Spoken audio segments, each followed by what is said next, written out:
Peoples voice న్యూస్కు స్వాగతం.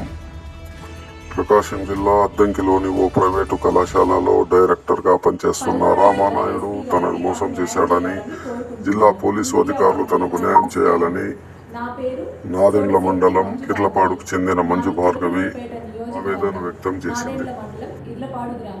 నేను చదువుకోవడం కోసం మా నాన్నమ్మ గారి ఊరైన అద్దంకి వెళ్ళాను.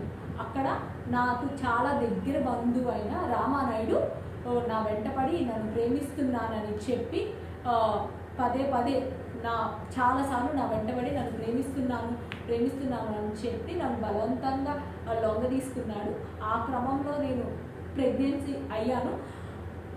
ఇతను అద్దెంట్లో విశ్వభారతి కాలేజ్ డైరెక్టర్గా పనిచేస్తున్నాడు ఆ సమయంలో. అయితే ఈ టైంలో తనకి వేరే మ్యారేజ్ కుదిరింది. తన ఆస్తి కోసం, ఎక్కువ కట్నం ఆస్తి కోసం వేరే అమ్మాయిని చేసుకోబోతుండగా నాకు అది తెలిసి నేను 8/2/2022లో నర్సరావుపేట దిశ పోలీస్ స్టేషన్లో కంప్లైంట్ ఇచ్చాను. ఆ కంప్లైంట్ మేరకు నర్సరావుపేట పోలీస్ వారు నాతో పాటు ఒక లేడీ కానిస్టేబుల్ని, జెంట్ కానిస్టేబుల్ని ఇచ్చి నర్సరావుపేట పంపించారు.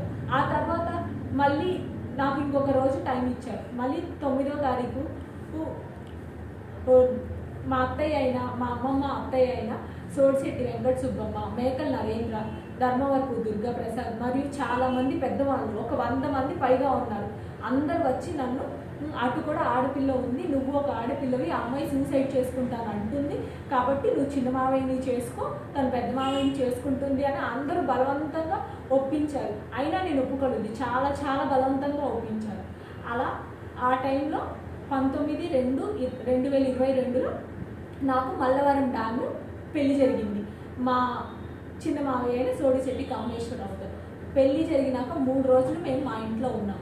ఆ 3 రోజుల తర్వాత తను మా అత్తయ్య గారి ఇంటికి తీసుకెళ్ళి, నేను 16 రోజుల పండుగ వస్తాను, అప్పటి వరకు నువ్వు మన ఇంట్లో ఉండు అని చెప్పి వెళ్ళిన తర్వాత రామానాయుడు నాతో చాలా విచిత్రంగా ప్రవర్తిస్తున్నాడు. నన్ను మళ్ళీ ఫిజికల్గా, మెంటల్గా, వర్బల్గా కూడా అబ్యూస్ చేస్తున్నాడు. చాలా చాలా మాట్లాడుతున్నాడు. నువ్వు నాతోనే ఉండాలి, నాకే చేయాలి, మా తమ్ముడికి నువ్వు అసలు కాపురం చేయకూడదు, నాతో ఉంటేనే ఇంట్లో ఉంటావు, నేను చెప్పిందే జరగాలని చాలా చాలా టార్చర్ పెడుతున్నాను సార్. అది నేను మా ఆయనకి చెప్తే, చాలాసార్లు ఫోన్ చేస్తే మా ఆయన నువ్వు మా ఇంటి పరువు తీసావు, కేసు పెట్టావు, నీకు ఇది ఇలానే జరగాలి, మా అన్ననేమన్నా అంటే నేను ఊరుకోను అని ఇలా ఒక 20 రోజుల వరకు ఇంతే టార్చర్ జరిగింది. ఇంక నేను భరించలేక మా అమ్మ వాళ్ళని పిలిపించి నేను మా పుట్టింటికి వెళ్ళిపోయాను. తరువాత ఇంకా ఆ తర్వాత నుంచి నెక్స్ట్ ఇయర్ 2023 వరకు మధ్యలో 14